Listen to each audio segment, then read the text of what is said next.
জুলাই চেতনা ব্যবহার করে দীর্ঘদিন রাজনীতি করা যাবে না বলে মন্তব্য করেছেন স্বরাষ্ট্রমন্ত্রী সালাউদ্দিন আহমেদ। রোববার জাতীয় প্রেসক্লাবে গণ অধিকার পরিষদের আলোচনা সভায় তিনি বলেন, নতুন বন্দোবস্ত ও দায় দরদের রাজনীতির ব্যাখ্যা জনগণের সামনে পরিষ্কার করতে হবে। স্বরাষ্ট্রমন্ত্রী অভিযোগ করেন, একটি দল জুলাইয়ের কথা বলে 1947 সালের রাজনীতিতে ফিরতে চায় এবং 71কে বর্জন করছে। স্বরাষ্ট্রমন্ত্রী বলেন, সংবিধান সংস্কারের মাধ্যমে আইনের শাসন প্রতিষ্ঠা করা হবে।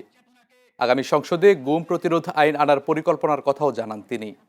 বিভিন্ন ধরনের গুমের জন্য পৃথক শাস্তির বিধান নির্ধারণ করা হবে বলেও জানান সালাউদ্দিন আহমেদ।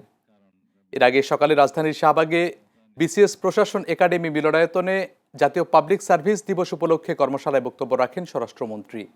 এ সময় তিনি সরকারি কর্মকর্তা কর্মচারীদের রাজনৈতিক প্রভাব মুক্ত থাকার আহ্বান জানান।